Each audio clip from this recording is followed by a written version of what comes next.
Salut à toutes, salut à tous, bienvenue dans Hyperlink, votre cocktail de BD de pixels qui décortique l'actualité et l'écosystème de la pop culture. Il fait un petit peu plus frais cette semaine, mais on se tient chaud parce qu'on va parler d'Edgar Wright pour ce numéro 93. Figurez-vous qu'on fête les 15 ans déjà de la trilogie du Cornetto, ça ne nous rajeunit pas. Pour en parler, on a cette semaine Marie Casabonne de Panic Cinéma, bonjour. Salut. Comment ça va ? Moi ça va bien, ravi de revenir, j'étais venue il y a un an et demi pour parler du disaster artist dans une émission sur le nanar. Tout à fait, sur les nanars, avec, on avait parlé notamment de ta traduction du bouquin. Tout à fait, qui est toujours disponible chez... c'est sorti chez Carlotta Film, et donc c'est toujours dispo. Très bien. Et de l'autre côté du plateau, nous avons Océane Octanexit Zerbini. Bonjour. De chez Arts, plus spécifiquement Comics Blog. C'est ça, je fais quasiment tous les podcasts sortis de films tirés de comics avec l'équipe de Comics Blog, donc Arnaud et Corentin. Deux grandes admiratrices d'Edgar Wright, à n'en pas douter. Rapidement, votre Edgar Wright préféré ? Scott Pilgrim. Shaun of the Dead. Ah bah très bien, on va y avoir du débat, c'est bien. Et autour de la table justement pour ce débat, on a Chloé, comment ça va ? Ça va bien, très très bien même. On a Jonathan. Salut. Qui n'est pas venu depuis un petit moment. Non, donc en plus, c'est mes un an sur ce plateau, parce que il y a un an que j'étais venu pour la première fois en tant qu'invité. C'est vrai, donc, ah là là, incroyable. Mais émotion. On avait parlé de quoi ? On avait parlé de God of War. Ah oui. C'est ça ? Ça ne rajeunit toujours pas. Non. Et on a Cédric. Coucou. Toujours aussi jeune dans son cœur, lui. Ouais, toujours. La jeunesse éternelle. Et toujours aussi bougon. On aura peut-être l'occasion d'en parler tout à l'heure. Peut-être, car... bougon ou juste. Ou juste, on ne sait pas. Justicier, en tout cas. Justicier, justement, car on va parler avec vous deux d'Avengers Endgame, avec toi, Chloé, d'un petit film qui s'appelle Ne coupez pas. Exactement, One Cut of the Dead pour les intimes. Encore un film de zombies, mon Dieu, ça va beaucoup saigner aujourd'hui. Restez avec nous sur les réseaux sociaux, au hashtag HPL, on vous lit, n'hésitez pas à intervenir sur le chat, on salue Kiné des Loutres, on salue La Débauche, donc vous pouvez partager avec nous vos questions et vos anecdotes tout au long de l'émission, on y répondra. Mais pour l'heure, j'ai envie de dire, c'est parti pour les news. Alors les news, j'ai un premier gros tunnel, donc je vais m'efforcer d'aller rapidement car les trois constructeurs des consoles Sony, Microsoft et Nintendo livrent leurs résultats. On va commencer par Sony qui annonce un chiffre d'affaires de sa division jeux vidéo de 18,5 milliards d'euros en augmentation par rapport à l'année dernière, avec un bénéfice opérationnel de 2,5 milliards d'euros, quasiment x2 par rapport à l'année dernière. C'est pour la troisième année consécutive la meilleure performance de l'histoire du constructeur, et malgré une PS4 qui commence à aborder sa fin de vie calmement, 257 millions de jeux et 18 millions à peu près de PS4 vendus sur l'exercice fiscal qui vient de se conclure au Japon. Sony anticipe malgré tout une baisse des ventes pour l'année à venir, étant donné qu'il n'y a pas de gros jeux, il n'y a pas de God of War, il n'y a pas de Spider-Man, même Days Gone à mon avis va pas forcément driver les ventes de la console, et surtout ils anticipent une hausse des coûts de la R&D pour la PS5 qui a été dévoilée la semaine dernière, on en parlait avec Alexis justement, et qui ne devrait pas sortir avant l'automne 2020. Pour plus de détails, je vous renvoie à l'émission de la semaine dernière parce qu'on n'a pas le temps. Nintendo qui annonce le chiffre d'affaires de 9,6 milliards d'euros avec un bénéfice opérationnel de 2 tout court milliards d'euros. Pardon. La Switch rate ses objectifs de peu. Ils visaient 20 milliards, puis ils sont ravisés pour 20 millions, pardon. Ils se sont ravisés pour 17 millions. Ils ont atteint 16,9 millions pour quand même 118 millions de jeux, donc c'est pas trop mal. Un trio de tête, Mario Kart 8, Mario Odyssey, Smash Bros Ultimate qui détrône Zelda avec 13,8 millions de ventes. Pas de Switch nouvelle annoncée d'ici le 3, donc pas de Switch Mini, pas de Switch Pro a priori, et avec quand même une prévision de vente de 18 millions de consoles avec 125 millions de jeux, prévision à la hausse. Porté par quoi ? Par les jeux de la fin d'année qui ont été confirmés du coup, Luigi's Mansion 3, Animal Crossing et Link's Awakening qui s'ajoutent aux deux versions de Pokémon. Donc ça fait une belle fin d'année 2019 pour Nintendo, et puis petit chiffre pour Microsoft quand même, qui annonce un chiffre d'affaires de la division jeux vidéo de 10,4 milliards d'euros. Malgré une baisse sur le dernier trimestre de 33% des ventes de Xbox. Voilà, mais quand même une petite hausse de 12% des revenus liés aux ventes de jeux et de services, avec notamment le Game Pass qui drive l'essentiel des revenus de Microsoft maintenant. Voilà, donc c'était beaucoup de chiffres. Est-ce que vous jouez aux jeux vidéo autour du plateau, Océane, Marie ? Alors le dernier jeu auquel j'ai joué c'était Spider-Man sur PS4 et j'ai beaucoup aimé. Donc toi t'es plutôt team PS4 En fait c'est vraiment le seul jeu auquel j'ai joué sur la PS4, donc voilà, c'est pas vraiment mon hobby, mais en tout cas pour Spider-Man, je serais prête à jouer à n'importe quoi. Donc, voilà. Marie ? Moi j'ai plein de consoles, j'en ai une quinzaine, mais j'ai vraiment pas le temps de jouer. Moi je suis très très Nintendo, et donc je suis très petit Mario, mais surtout, moi j'adore la NES et vraiment plus rétro gaming. Après j'ai une PS4, mais honnêtement ça fait très longtemps que j'ai pas fait un jeu récent sur PS4. Ok, et autour du plateau du coup, des attentes pour Nintendo d'ici la fin de l'année, là 4 beaux jeux quand même. Moi je te dis, tant que tu m'offres pas de Switch, de toute façon on va parler, mais il y aura rien de concret. Moi j'ai un PC, je joue sur PC et je me limite vraiment à ça. Vu tout ce que tu as dit, c'est clair que là on entre dans l'an et demi où on va attendre, pas les gros jeux parce qu'il y en aura quand même un petit peu fin d'année, cette année, début de l'année prochaine, mais là c'est le moment où tout le monde recharge les accus pour tout sortir en 2020 quoi, 2020-2021. Cédric ? PS5, je l'attends pas spécialement. Si elle vient, tant mieux. Si elle vient pas, c'est pas grave. La PS4, elle a encore de beaux jours devant elle, je pense. Elle n'a pas tout donné. Et Nintendo, il domine déjà le game dans le cœur de tout le monde. Enfin, Nintendo, BH fan forever. Oui, puis après une deuxième année, peut-être un peu en deçà des prévisions, là, avec les 4 gros jeux d'ici la fin de l'année, a priori. Là. C'est des prévisions, mais après, si tu veux juste sur le fait d'en parler, tout le monde ne parle que de la Switch tout le temps. Et à chaque fois qu'un jeu sort, on dit il sort quand sur Switch, même quand il n'est pas annoncé sur Switch. Il domine dans l'esprit des gens et du grand public, il domine comme à l'époque de la Wii, de la DS, donc ça va, je pense. Et surtout grâce aux indés, merci à eux, parce que là, avec les Nintendo Indies, les Indies, ouais. Les Indies, voilà, spécifiquement pour ça, franchement, ils occupent le terrain. C'est pas le grand public, quoi. Les grands publics, ils attendent juste Pokémon et Animal Crossing. Ouais, c'est sûr, mais dès qu'ils sortent, c'est fini. C'est plus qu'une niche. Et le public otaku attend quand même pas mal de Dragon Quest sur Switch, dont on aura peut-être des nouvelles lors de la conférence Square Enix qui a été datée à l'E3. C'est ça, qui a été daté à l'E3, donc le 11 juin à 3h du matin, donc l'ancien créneau des conférences Sony, donc pour ceux qui aiment se coucher tard ou se lever tôt. On pensait pouvoir ne pas avoir à faire de nuit blanche cette année. Alors, on verra ce qu'il y aura, parce que mine de rien, 2018 avait déçu. Il y avait eu surtout des trailers de jeux annoncés, quelques petites révélations sur Kingdom Hearts, mais pas grand chose. Il y a eu aussi, je crois, Quiet Place annoncé, peut-être, il me semble que c'était ça. Mais là, par contre, on attend du lourd. Alors, beaucoup de gens murmurent qu'on aura des infos sur Final Fantasy VII Remake. Sur le projet Avengers qui est teasé depuis plusieurs années, on attend de voir. Quoi d'autre ? Alors, est-ce qu'on aura des infos sur peut-être le début sur FF16 ou ça paraît encore un peu tôt, mais un peu tôt, pas. Pourquoi pas peut-être sur Octopath ou en tout cas sur les projets futurs en termes de RPG. Pourquoi pas un Chrono Break ? Babylon's Fall qui a été teasé l'année dernière, dont on n'a pas vu de gameplay, et puis j'ai vu beaucoup de gens qui s'excitent autour de Nier. Voilà. C'est vrai que ça fait 2 ans que Nier Automata est sorti, pourquoi pas au moins une annonce du prochain, c'est jouable. Ou du remake du premier. Ah oui. J'en attends d'autres nouvelles, du coup, du petit monde du RPG. Que tu attends beaucoup, puisque effectivement on a eu des informations sur Persona 5 The Royal, et pas que, mais effectivement donc ce Persona 5 réadapté, une update comme on pourrait dire, qui a été annoncé donc à quelques jours d'intervalle. On a eu plusieurs annonces. Donc The Royal, ça sera prévu pour le 31 octobre au Japon sur PS4 et PS4 seulement en 2020 en Europe et en Occident d'ailleurs. Donc avec un nouveau personnage jouable, des nouveaux quartiers, plus de quartiers. Alors j'avais noté plus de configurants, de mini-jeux, plus de choses à faire, bref, plus de bonheur. Et plus d'amour. Plus d'amour, voilà, effectivement. Alors pas d'annonce Switch encore pour l'instant. C'est vrai que ça peut sembler étrange parce qu'à chaque fois que Atlus avait fait un Persona quelque chose de plus, donc Persona 3 portable ou Persona 4 Golden, il l'avait fait sur une console portable, donc ça, ce serait dans l'optique quand même de le mettre sur Switch.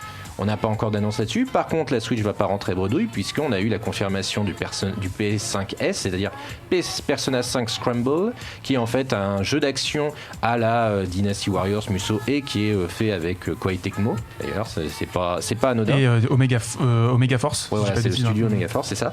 Donc on n'a pas encore de date, on n'a pas encore beaucoup d'informations dessus. On en espère pour le mois prochain, mais c'est sûr que là, ça a été un peu la surprise parce que c'est vrai que Persona, ils avaient déjà fait les jeux de combat, ils avaient déjà fait les jeux de danse. Maintenant, là, ils vont faire les jeux d'action. À quand la Battle Royale ? Tout de suite les grands mots. Non mais P5 Musso, je sais pas ce que ça t'inspire, Cédric.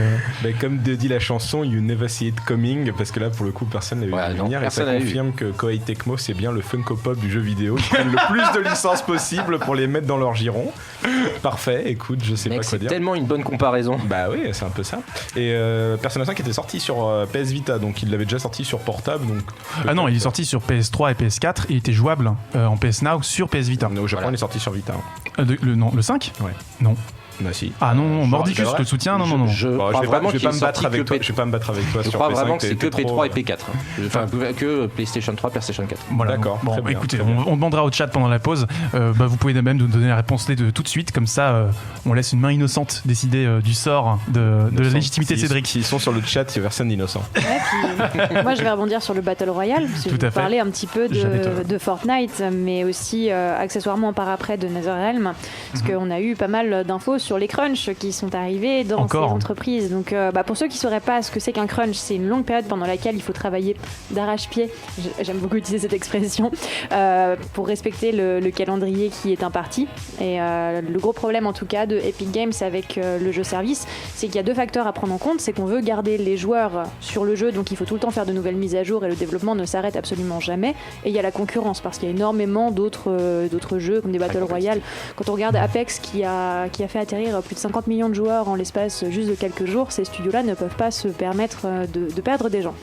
Donc ce qui s'est passé, c'est que là on a eu pas mal de témoignages qui sont sortis, forcément de personnes qui travaillent en moyenne 70 heures par semaine, certains qui atteignent les 100 heures par semaine, des personnes qui se sont fait licencier parce qu'ils ont refusé de travailler pendant les week-ends, ce qui a je vais y arriver, ce qui a retardé, oui à chaque fois je fais ça quand j'arrive pas à parler, mais c'est magnifique, qui a retardé donc le développement du jeu et qui a fait que ça a retardé des sorties.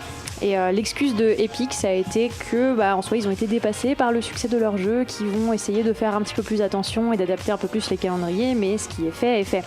Et donc, concernant NetherRealm, on a appris que pendant le développement de Mortal Kombat 9, il y a eu également de gros soucis, mais qui sont plus ou moins les mêmes que ceux que j'ai cités, des semaines absolument interminables, des burn-out, des personnes qui étaient sur le point de se suicider et qui disent qu'ils ont plus vieilli en 4 mois qu'ils n'auraient pu vieillir en 20 ans.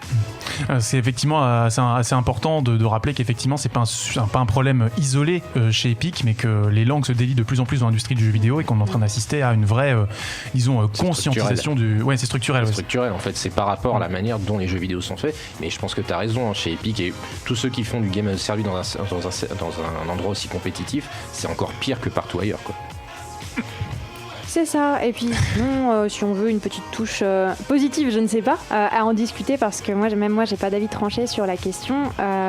Donc c'est l'Academy of Motion Pictures Art and Science qui a déclaré lundi soir ne pas changer les statuts pour les différents films qui pourraient être éligibles aux Oscars. Donc voilà, on a déjà quelqu'un sur le plateau. Oui, voilà. Parce que Roma était juste le meilleur film cette année et que on l'a pas fait gagner parce que c'était Netflix, mais globalement ils l'ont mis meilleur Oscar étranger, mais il aurait dû avoir meilleur film tout simplement quoi. Enfin, bref. Non, parce que pour le moment, donc le critère c'est que le long métrage soit diffusé 7 jours d'affilée dans un cinéma et qu'il y ait au moins 3 séances publiques par jour. Donc il y a les traditionalistes dont Spielberg s'est plus ou moins mis à la tête de façon volontaire ou non, on ne sait pas exactement, mais en tout cas il défend l'idée que pour éviter que les productions comme celle de Netflix qui vont passer dans les salles juste une semaine pour remplir le critère soient exclues et qu'on allonge ce délai de disponibilité en salle à 1 mois. Et en face on a tous les progressistes Netflix, Co, Amazon, etc. qui eux justement veulent jouer sur cette règle et pouvoir faire apparaître leurs différentes productions lors des festivals. Donc la question se pose encore on va voir, mais pour le moment pas de changement. Marie, Océane, Netflix et du cinéma ? Complètement, oui. D'ailleurs, ça me fait penser aussi que j'avais lu un article qui disait que justement Spielberg avait carrément contacté des salles de cinéma pour qu'il diffuse Roma et que les salles avaient refusé. Donc je pense aussi que c'est vraiment un combat où il y a, en même temps c'est un combat où il n'y a pas de gentil, il n'y a pas de méchant, il y a juste 2 points de vue. Et je pense que Netflix est très bon pour un type de cinéma et que je pense que c'est un débat très compliqué et c'est pas Spielberg qui pourra le résoudre à lui tout seul. Moi, je pense que c'est vraiment pas un débat artistique, c'est un débat, c'est des enjeux financiers en fait qui dépassent nous notre statut de simple spectateur. Mais c'est vrai que Roma, c'était un des meilleurs films que j'ai vu l'an dernier. J'étais ravie de le voir en salle sur une projo exceptionnelle, puisque j'aurais été hyper triste de voir ça chez moi, même si j'ai une bonne installation, ça reste une petite télé et c'est un film qui est fait pour la salle. C'est très triste de le voir sur un écran de télé. Et puis j'ai quelques regrets moi, de l'avoir vu sur mon écran d'ordinateur. Ah ouais, toi t'as mis le level encore en dessous. Ça m'a pas empêché de pleurer comme une madeleine, mais j'aurais aimé pleurer comme une madeleine au cinéma. Parce que Karel, tu l'as vu sur ton téléphone, toi, histoire de baisser encore le. Je ne l'ai pas vu, Romain. Je l'ai pas vu. Tu n'es pas seul. Fin de Hyperlink. Tu n'es pas seul, Karel, moi aussi. Bah écoute Cédric, tu gardes la parole du coup parce qu'il paraît que tu peux parler d'autre chose que de Japanimation, mais pas cette semaine parce que tu as 2 news du monde merveilleux de la Japan Expo. Alors j'ai 2 news, tu m'as donné 2 news, mais je vais les remplir avec brio comme tu me le demandes à chaque fois. La première news c'est Atanime qui vient d'annoncer un peu plus en détail l'armada de coffrets Gundam, donc la licence quarantenaire maintenant, parce que cette année c'est les 40 ans de Gundam. Tout à fait. Donc d'ailleurs Tomino, le créateur, va être à Japan Expo cette année, donc voilà, il y a tout un événement énorme qui se prépare, et donc Atanime prépare la sortie de plusieurs coffrets. On avait déjà parlé il y a quelques émissions que Gundam The Origin 1 et 4 va sortir, ainsi qu'une remasterisation de la trilogie avec un son 5.1 de mémoire si je me souviens bien. En plus ils ont annoncé que Gundam Wing et Gundam 00, qui sont les séries phares des français, on va dire, des années 90-2000, c'est les 2 séries que les gens ont découvert, Gundam Wing sur M6 vont arriver. Et Gundam, le film Gundam Shark Counter-Attack, la contre-attaque de Shark, qui était un film plus ou moins conclusif de la série originale, donc un film de 88. Donc voilà, donc Atanime, ça fait plaisir parce qu'ils n'avaient pas sorti de Gundam depuis quelques temps et ils font en sorte, pour reprocher des choses à Atanime, mais pour leur licence, ils font toujours des beaux packaging, des beaux coffrets, un truc de collectionneur. Et si t'as envie de faire Gundam, c'est cool parce qu'ils font vraiment en sorte que ça soit raccord dans ta bibliothèque et c'est plutôt joli. Et tout ça, ce sera pour Japan Expo, donc on aura le temps d'économiser, de bien économiser pour les acheter. Économiser, voilà. ça va être et sinon, on peut aussi économiser pour l'abonnement Amazon Prime Video. C'est vrai, parce qu'il existe cet abonnement. Non, très bien. Il y a Vinland Saga qui arrive. Il y a Vinland Saga, tout à fait. Vinland Saga, c'est le manga de Viking. J'ai oublié le nom du mangaka, honte à moi, qui cartonne depuis maintenant plusieurs années aux éditions Kurokawa. Le tome 21 ou 20 vient de sortir. Et ça fait c'est un des gros animés attendus cette année. On sait un peu plus de choses maintenant. C'est donc Wit Studio qui s'en occupe, ça on le savait. La date de sortie a été révélée, ça va être le 6 juillet au Japon. Et entre le 7 et le 8 juillet dans le reste du monde sur Amazon Prime, comme tu disais. Il va y avoir un total de 24 épisodes, donc la plupart des fans et des analystes ont conclu que ça ferait les 8 premiers tomes du manga, ce qui correspond au premier arc de la série. Très bien, donc on a des petites attentes autour du plateau de Vinland Saga, où on est les 2 seuls à être hypés, j'imagine. Bah, moi, vu que j'ai Amazon Prime Video, donc ne serait-ce que par curiosité, je vais aller regarder leur catalogue, il n'est pas si intéressant que ça. Donc, je te vois. Ouais, disons, c'est vrai que le catalogue est peut-être un peu plus niché que ce qu'on a sur Netflix. Ils ont Dororo, donc pour moi déjà ils ont niqué le game depuis déjà plusieurs mois, mais c'est pas très grave. Hein. Ouais, c'est niché Dororo. Mais effectivement, Vinland Saga, c'est peut-être l'une des premières grosses superproductions japanime que Amazon réussit à sécuriser. Et avec les fonds d'Amazon, voir ce que les Japonais peuvent faire avec de l'argent et du temps, ça laisse songeur. Bon, en tout cas, je vous laisse voir le trailer après l'émission, mais c'est assez bluffant. Bluffant, ce sera le mot de la fin pour cette case news, ma foi, qui était un petit peu plus longue que prévu. On va s'écouter du coup Young Bay, Fly With Me, et on se retrouve juste après pour les critiques de Ne Coupez Pas et Avengers Infinity War. Endgame, à tout de suite. De retour dans Hyperlink, votre cocktail de BD Pixel avec Jonathan qui Dodeline, ça faisait longtemps. Eh oui. Mais je t'ai manqué, j'ai vraiment l'impression que je t'ai manqué. T'inquiète pas, Chloé a occupé le poste de manière merveilleuse. Oui, je dodeline bien, c'est sur mon CV. Elle dodeline mieux que moi, je suis bien forcé de la dire. Bon, Marie, Océane, tout va bien ? Tout va bien. Très bien, vous êtes OP pour les critiques ? Je demande pas à Cédric, t'es pas prêt ? Si, toujours moi. Très bien, bon écoutez les avis, c'est parti pour les critiques. Mais c'est de la merde. Alors cette semaine, Ne Coupez Pas et Avengers Endgame, on va commencer par Ne Coupez Pas avec toi Chloé. Tu vas voir un film qui sort de l'ordinaire, disponible dans bien peu de salles, film japonais, a priori sans prétention. Exactement. Donc le plot, en quelques mots, c'est le tournage d'un DTV horrifique qui bat son plein dans une usine désaffectée, entre des techniciens blasés, des acteurs pas vraiment concernés et seulement un réalisateur qui a l'air d'être investi de l'énergie nécessaire pour donner vie à un énième film du zombie à petit budget. Pendant la préparation d'un plan qui est particulièrement ingrat, le tournage est perturbé par l'interruption de véritables morts-vivants.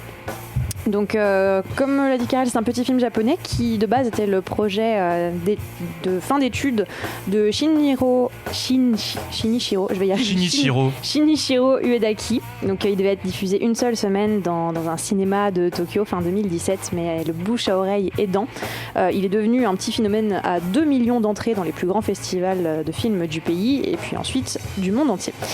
Le tournage a pris seulement 8 jours avec un petit budget de... C'était 3 3 000 yens, quelque chose du genre. Donc on est 30 000, 3 000, ça ferait 20 euros. Ah oui, d'accord, oui, 30 000. Ok, 30 000 yens, c'est l'équivalent quand même à 27 000 euros pour un box-office pour le moment de plus de 30 millions d'euros. Donc c'est quand même assez réussi. Voilà, donc ce film commence sur un plan séquence de 37 minutes, aussi malhabile que nécessaire, face auquel on se demande un petit peu ce que l'on fait dans le film et où est-ce que ça va bien pouvoir nous mener. Alors c'est un projet de fin d'année plutôt rentable, tu l'as dit, mais qu'est-ce qui a bien pu rendre ce film au scénario classique de l'attaque de zombies si apprécié des festivals de cinéma? Comment est-ce qu'il se démarque en fait tout simplement des autres productions du genre? Alors avant toute chose, moins vous en savez, mieux ce sera. Ce sera une bien meilleure surprise. Donc là, je ne regarde pas du tout la bande-annonce au-dessus de ton épaule. Exactement. Très bien. Arrête, ferme les yeux. Okay, tu écoutes ma voix, tu me regardes ou alors tu fais la sieste. J'ai confiance, je crois en toi. Voilà, d'accord, je ne la voyais pas derrière toi, donc je pensais qu'elle n'était pas diffusée. Non, ne regardez pas ça là-bas. Moi j'ai suivi les conseils d'un ami, spécial dédicace à Blipou. Donc je suis allée découvrir ce film totalement à l'aveugle, sans avoir aucune attente, et je suis restée totalement scotchée par l'intelligence de la réalisation de ce petit bébé. Donc pour éviter tout spoiler, quand même vous gardez un petit peu l'effet de surprise sur ce film. Encore, j'en dis déjà un petit peu trop parce que c'est du spoiler dans la façon dont c'est fait, mais ce qui est vraiment vraiment bien et ce qui rend le film très très réussi, c'est la mise en abîme ainsi que les différents niveaux de lecture qui vont s'ouvrir progressivement aux spectateurs au fur et à mesure que le film va avancer. Mais c'est également l'hommage au cinéma qui est rendu tout au long du film en fait. On commence sur ce plan séquence de 37 minutes, on se demande ce que c'est et après tout s'explique. C'est quelque chose qu'on a quand même tendance à perdre dans les productions de nos jours, où on se retrouve souvent à voir des effets spéciaux absolument spectaculaires, à essayer de générer du pathos, à reprendre des scénarios qui sont vus et revus, mais là où au final le film ne nous marque pas plus que ça.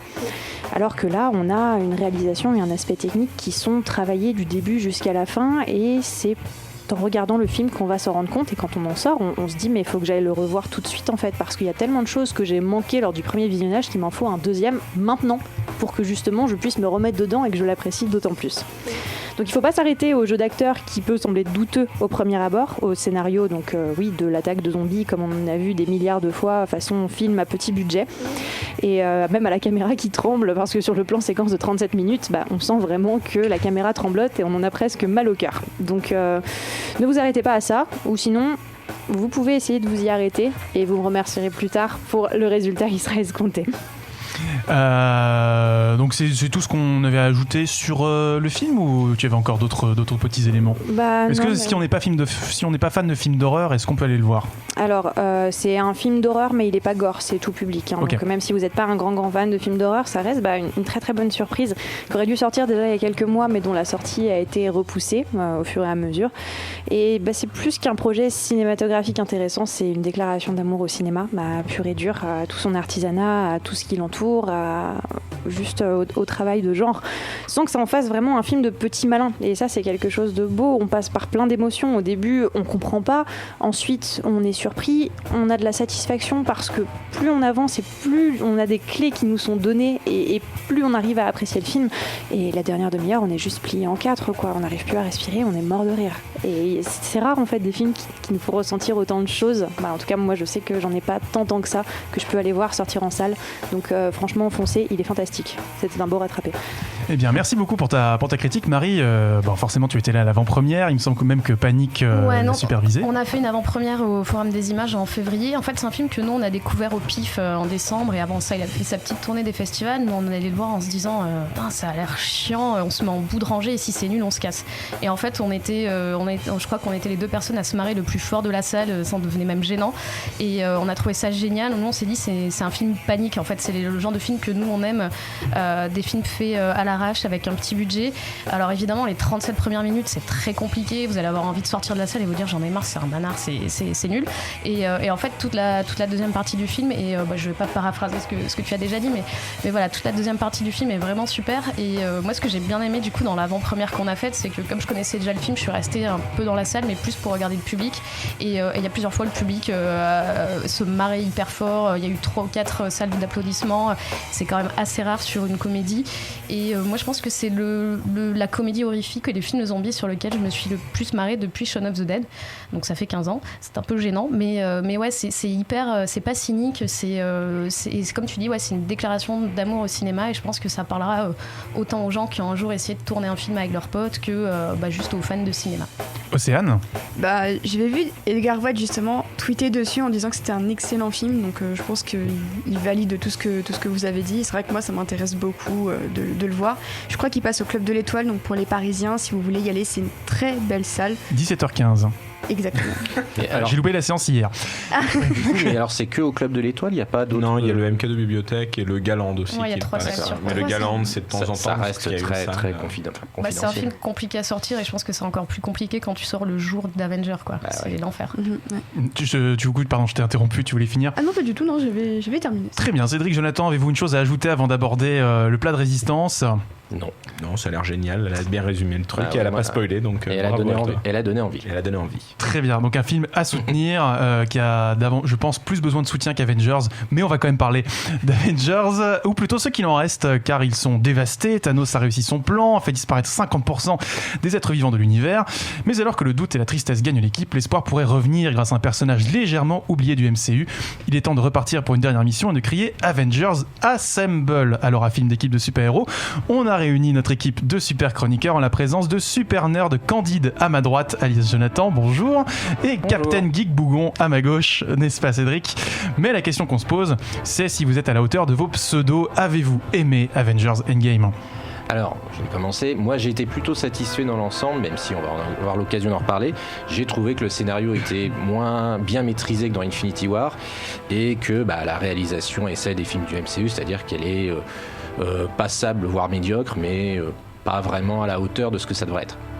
Alors moi, de mon côté, on a un final avec quelques idées intéressantes, une énorme dose de fanservice, énormément de barabouterie pour moi, et ça fait que j'ai un peu de mal à ce que la pilule passe complètement, mais bon... Il y a comme des points positifs. Voilà, c'est-à-dire qu'en fait, pour ceux qui... sans spoiler, parce que là, si on parle ne serait-ce que du début du film, on va spoiler malheureusement. Notre critique est une spoiler-free. Notre critique est spoiler-free. Mais il faut savoir que si le final est plutôt attendu, c'est la manière dont on va arriver, c'est notamment les 2 à 2h30 deux premières heures de film qui vont être beaucoup plus surprenantes. Alors... On a un film dans la lignée de celui d'avant, donc Infinity War, avec un développement assez intéressant, c'est vrai, mais qui a quelques passages assez prévisibles et surtout, à force de faire un univers qui est de plus en plus fourni, ils sont obligés de réexpliquer encore et encore qui vient de où, qui va faire quoi, qui machin, et c'est pas possible quoi, en fait, c'est pas possible de passer sur 3 heures de film, 1h30 à devoir réexpliquer au public quelle est le petite merde là que t'as vu 2 secondes dans tel film quoi. Est-ce qu'il te justifie le changement d'acteur entre Iron Man 1 et Iron Man 2 pour... Ok, d'accord. Mais comme Hulk, ils ont jamais justifié le changement d'acteur. Hein, ils ne justifieront pas. En plus, il y a pas mal de brassages d'air, donc pour pas grand chose. Donc c'est un film qui dure vraiment trop longtemps, 3 heures et 2 minutes ou 56 secondes, ça dépend, je sais pas les gens, mais c'est beaucoup trop, quoi. C'est beaucoup trop. Après, il faut dire aussi qu'il y a peu d'action pendant une grande partie du film. C'est dû au fait que, en fait, sans spoiler, il y a 2 films de genre en un, ce qui fait, dont notamment un de ces films de genre qui est assez inattendu. Du coup, c'est vrai que, notamment sur l'action, en tout cas sur le rythme, c'est vrai que moi j'attendais un peu plus d'audace créative, mais il y a quand même de quoi faire, il y a quand même de quoi avoir les yeux qui s'écarquillent, il y a un peu d'audace, c'est assez inventif quand il faut faire des combinaisons entre certains personnages, à la fois au niveau des dialogues et à la fois au niveau de l'action. Et c'est sûr que sur le fanservice, il y en a énormément, c'est un peu à passage obligé. Plus on connaît le MCU, plus on a vu de films, plus on va avoir de quoi manger. Et là, c'est vrai que si vous avez vu tous les films, là, vous avez trouvé des choses dans des plans, dans les dialogues, tout ça. Alors moi, le souci plus que le fanservice, parce que c'est attendu avec un film comme ça qui est du fanservice, c'est le fait que Disney se regarde vraiment le nombril et se pense le meilleur. Et donc, je ne vais pas le spoiler, il y a quand même 2 références à Tonton Steven, donc Steven Spielberg, une qui est très évidente, une qui est bien plus subtile et qui est plus dans la mise en forme, et qui pour moi est une espèce de doigt d'honneur montré au papa d'Amblin en lui disant voilà, c'est nous qui pèsons dans le game et maintenant ferme-la. Moi j'ai pas trop vu ça, j'ai plus vu de l'humour, mais après c'est vrai qu'il y a tellement d'humour dans ce film, alors qui est dilué et qu'il y a quand même des scènes qui sont humorless en tout cas, qui c'est pas forcément de faire rire, mais il y a beaucoup d'humour qui est dilué. C'est vrai qu'il y a quelques passages un peu lourds. Alors là, après, il faudrait spoiler pour en parler plus. Ouais. Mais voilà, il y a quelques passages peut-être un peu lourds. Moi, personnellement, c'est vrai que j'ai été conquis. Mais encore une fois, tu le dis, l'humour, le vrai gros souci number one de Marvel depuis maintenant les Gardiens de la Galaxie 1 qui avait fait un sans faute, et donc ils ont copié cette formule. Des idées dramaturgiques puissantes, sincèrement, une fois de plus, il est question, sans spoiler, mais vous vous en doutez, de sacrifice, d'honneur, de courage. Les 3/4 du temps, c'est gâché par des gags putassiers qui ne permettent pas de comprendre les enjeux. On ne rigole pas avec les super-héros, on rigole des super-héros. Et si on rigole des super-héros, on ne peut pas croire dans les super-héros. C'est le vrai problème. Alors du coup, vous avez des opinions quand même assez tranchées, mais est-ce qu'il est possible d'éviter la Civil War Je me risque à cette analogie entre les fans et des spectateurs peut-être un peu moins acquis à la cause Marvel. Je pense qu'il y a déjà un point sur lequel on est d'accord, c'est la performance des acteurs. C'est vrai que finalement, Avengers Endgame, et ça c'est pas tellement un spoil, il y a quand même une grosse partie mélodramatique et il y a beaucoup de mélodrames et beaucoup d'acteurs, certains en particulier, mais quasiment tous les acteurs là vraiment sortent tout ce qu'ils peuvent.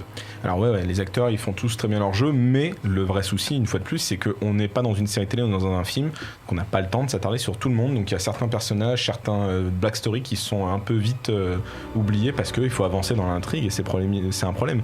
Puis on parlait de la réalisation au début. Alors la réalisation fait le taf. Si le taf pour vous c'est filmer une action sans jamais tenter de lui donner une valeur cinématographique, donc on redit encore une fois coucou au plan champ contre champ et au plan taille que Marvel nous donne depuis maintenant 10 ans. 22 films. 11 Ouais, 11 ans et 22 films. C'est vrai que notamment là, les réalisateurs, les frères Russo, ça n'a jamais été des références sur le combat à main nue, donc c'est vrai que ça se ressent un peu. Même chose, tu parlais de champ contre champ. Pour 2 plans séquences dans le film, il y a quand même beaucoup de caméras, de scènes statiques, de plans corrects, mais c'est ce que tu disais sur le zapping, qui n'ont jamais le temps de respirer. Maintenant, quand il s'agit d'être dans les pics et de donner certaines belles images, notamment vers la fin du film, là-dessus, il y a de quoi satisfaire notamment les fans de la dernière heure. Et justement par rapport aux personnages, c'est vrai qu'il y a le traitement de certains personnages, t'en parlais, qui fait polémique. Sachez quand même que ce sont les anciens Avengers qui sont au centre de l'intrigue et c'est dur de réprimer une larme quand t'as un minimum investi. C'est fait exprès pour que t'aies quelque chose de conclusif. Tu dis il y a des choses qui font tiquer les fans. Il y en a une qui a fait particulièrement tiquer, c'est une scène un peu girl power, plus précisément un plan un peu girl power qui moi me semble problématique parce que le film, sans spoiler, a un personnage féminin très fort qui a été très mis en avant et qui a été souvent sous-estimé dans l'univers Marvel. Et tu pouvais t'arrêter là, t'es pas obligé d'appuyer, mais ça c'est le problème de Disney, ils veulent faire plaisir à tout le monde, ils appuient et je suis pas sûr, on en parlera peut-être après avec les demoiselles autour du plateau, si c'est vraiment très féministe ce genre de plan. Mais bon, plus gratuit je pense. Je pense que c'est plus gratuit qu'autre chose. Et un autre souci, c'est que la suspension d'incrédulité, elle se fait symboliquement arracher les parties tellement on doit s'accrocher à elle. C'est à coup de ta gueule c'est magique, accepte-le et puis c'est comme ça. Il y a beaucoup de facilité de scénario, c'est sûr, pour expliquer que tel personnage arrive ou alors que le scénario se débloque de telle manière. Moi ça m'a pas gêné, je pense que la plupart des gens qui iront le voir, ça les aura pas gênés. C'est sûr qu'après, une fois que tu ressors du film, tu dis mais alors est-ce que c'est possible que ça ce soit, est-ce que ça c'est pas un peu trop tiré par les cheveux? Moi ça m'a pas gêné pendant le visionnage. Et alors un dernier tout petit point, s'il te plaît. Pour moi gros coup de cœur sur Captain America qui aura été donc Chris Evans, comme on le sait tous, il a arrêté avec ce film là sa carrière dans le MCU. Le personnage aura été pour moi parfaitement écrit du début à la fin. Les films font partie pour moi des meilleurs du MCU. Il est un de ceux qui a eu le meilleur traitement et il a été pour moi le meilleur des héros jusqu'à la fin. Ouais, c'est le MVP, je suis d'accord. Et en conclusion, Alors en conclusion, malgré le fait que nos avis divergent, Jonathan et moi, je pense qu'il y a quand même une certaine magie nostalgique qui opère par moment et qu'il faut oublier les défauts du film pour ne laisser que des enfants qui ont rêvé pendant des années à un moment comme celui-là. Moi en tout cas, ça fut le cas malgré les défauts. Je peux pas nier que j'étais un peu hypé quand t'as des plans avec plein de héros dans l'écran. Quoi. Malgré quelques paresses d'écriture et la réalisation toujours passable, moi aussi j'étais satisfait et c'est quand même assez généreux pour que tu trouves ce que tu veux. Et même si la franchise va bien évidemment continuer, là on a quand même une conclusion, une époque qui se termine. Et oui. Et donc on ressort avec les étoiles plein les yeux, il reste qu'une page se tourne et c'est quand même un petit peu tristoun, même s'il y avait beaucoup de défauts comme je dis. Voilà. Après c'est bien, l'avantage c'est que ça va permettre de souffler un petit peu, de laisser des places aux nouvelles franchises. Là par exemple le mois prochain il y a quoi? Il y a Pokémon. Oh purée, on n'est jamais rendu. Merci pour cette critique à 4 mains ma foi. Océane, ton ressenti sur le film? Alors moi j'ai beaucoup aimé, j'ai un peu pleuré à la fin, effectivement, je suis assez d'accord avec vous sur Captain America, c'est vraiment le MVP, Chris Evans aussi. très rapidement, moi, le plan Girl Power ne m'a pas du tout gêné parce que je pense qu'il annonce la nouvelle génération. En plus d'être un gentil clin d'œil à A-Force. Donc en soi, moi, ça me dérange pas du tout. Pour moi, il y a vraiment des gros soucis au niveau de l'humour. Et bizarrement, j'ai pas vu le temps passer, sauf peut-être pour la deuxième heure, mais franchement, j'en aurais limite bien pris une demi-heure de plus parce que pour moi, il y avait vraiment beaucoup de choses à aborder au niveau des personnages. Mais après, il y a certains team-up aussi assez inattendus que j'ai trouvé vraiment très, très réussis. Et les acteurs, entre eux, il y a une réelle alchimie parce qu'on voit beaucoup de films où chaque acteur semble jouer un petit peu dans son coin. Là, vraiment, ils se sont tous mis d'accord pour jouer vraiment ensemble. Et je trouve que ça s'en ressent même au-delà même du film, durant la promo. On voit qu'ils mentent pas et qu'il y a vraiment des relations qui se sont nouées. Ouais, exactement. Marie ? Ouais, moi je suis assez d'accord avec ce que tu disais sur l'humour qui est parfois assez lourd et qui sort du truc. Après, j'ai quand même bien aimé. Moi, je suis pas une grande fan de Marvel, donc je le prends peut-être moins à cœur que des gens qui ont lu ça pendant toute leur enfance. Mais il y a des trucs que j'ai bien aimé. Je trouve que c'est une belle façon de dire au revoir à certains personnages qu'on suit depuis une dizaine d'années. Et pour en revenir sur le plan Girl Power, j'étais un peu frustrée que ça aille pas plus loin que ça. Mais je me dis, c'est un truc que j'aurais trop kiffé voir quand j'étais gamine, parce que moi, quand j'étais petite, comme beaucoup de filles, je m'identifiais à beaucoup de personnages masculins. Exactement. Et j'aurais aimé avoir des personnages féminins hyper forts quand j'avais 10-12 ans. Quoi. J'ai applaudi à ce moment, moi j'ai crié un peu dans le cinéma, ça c'est mes meufs, parce que j'étais vraiment contente de me voir enfin à l'écran de manière aussi puissante. Pour ma part, je suis pas du tout dans tout ce qui est MCU en fait. Je crois que j'en ai vu peut-être 2 à tout casser et c'est pas du tout une saga que je suis. Donc je pense que je le verrai par curiosité, mais pas tout de suite. Je vais pas courir pour aller le voir en salle. J'ai déjà beaucoup de retard à rattraper sur tous les autres films qui composent la saga. Mais justement, voilà, dernière question avant de refermer ce segment sur Avengers Endgame. Est-ce que si on n'a vu aucun film du MCU, on peut le voir ? Non. Tu peux le voir. Est-ce que tu vas l'apprécier autant que quelqu'un qui n'aurait vu au moins les Avengers ou même tous les autres films ? Il va rien comprendre. Je pense que c'est très long, 3 heures. Si t'as pas tout le background pour comprendre, tu sais pas qui. C'est pas que tu peux pas le voir, c'est que ça a très peu d'intérêt. Ça a peu d'intérêt. Même l'humour, qu'il soit lourd ou pas, repose sur le fait que tu connais les personnages les 3 quarts du temps. C'est un film si tu sais pas comment qui référence aussi beaucoup le MCU. Alors, un petit coup d'œil sur le chat. On a PJ Beccaro qui nous dit plus grosse déception, le character development de Natasha qui se résume à sa couleur de cheveux, et Draco Joe qui nous dit qu'il a hâte de voir comment ils vont se démerder après ce film parce qu'ils ont un peu foutu la merde dans leur timeline. Doctor Strange. Doctor Strange. Bon, bien, très bien. Bon, il est 17h39 les amis. C'est fini pour les critiques. On se retrouve après la pause musicale car l'émission ne s'arrête pas. Vous me voyez venir. On va s'écouter Don't Stop Me Now de Queen sur la bande son de Shaun of the Dead. À tout de suite. De retour dans Hyperlink, votre cocktail de BD Pixel toujours avec Océane et Marie. Tout va bien ? Tout va bien. Tout va bien, très bien. Vous avez apprécié ce petit morceau de Jukebox. Toujours. Pour les 15 ans de Shaun of the Dead. Jonathan, Chloé, Cédric, tout va bien ? Oui. Yes. Super. Écoutez les amis, je propose qu'on se lance sans plus tarder dans le grand débat sur la carrière d'Edgar Wright pour les 15 ans de la trilogie du Cornetto. $50 que j'ai raison. Je tiens le pari. On se sent visé. Je monte à $100. Alors, déjà, Edgar Wright, c'est qui ? C'est un monsieur, il fait des films et il fait la trilogie Cornetto, comme tu as dit. Next Point, on y va. Et il est sympa. Non, il est très sympa. On l'aime en bien. plus, il est vraiment très sympa comme personne, tu le vois à chaque fois. Non, Edgar Wright, donc c'est un réalisateur, comme on l'a dit, anglais. Il est né en 74 dans le Dorset. Il fêtait ses 45 ans la semaine dernière. C'est vrai, tu étais invité à la fête ? Non. Voilà. Je m'y suis incrusté en revanche. Et Edgar Wright, comme beaucoup de ces grands cinéastes, c'est un amoureux fou de cinéma. Il a mangé du film, il faisait du Super 8 ado comme plein de petits cinéastes qui te parlent, de petits cinéastes, de grands cinéastes maintenant. Et il a fait un film assez jeune dans les années 90 qui s'appelle A Fistful of Fingers, qui est donc un western. Fallait l'oser quand même parce que tu vois, anglais, western, dans les années 90 où le genre était.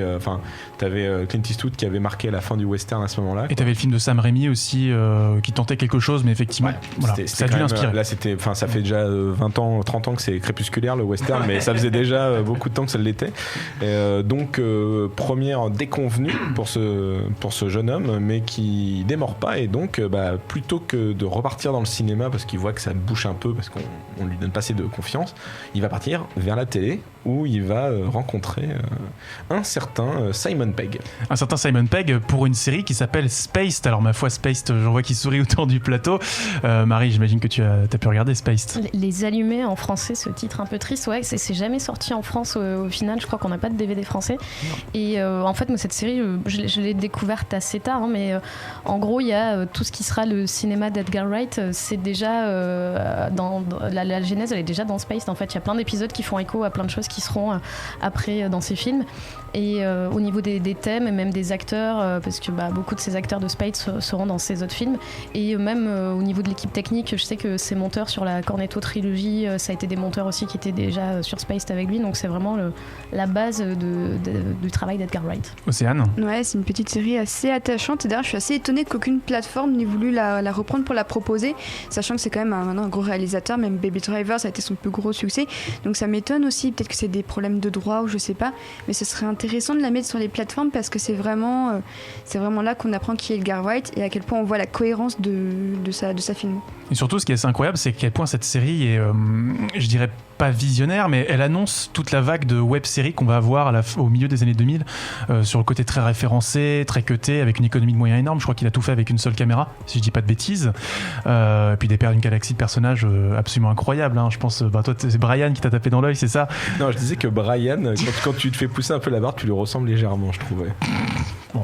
Tant que tu me regardes pas en ouvrant la porte en me disant hello Brian, tout va bien a priori.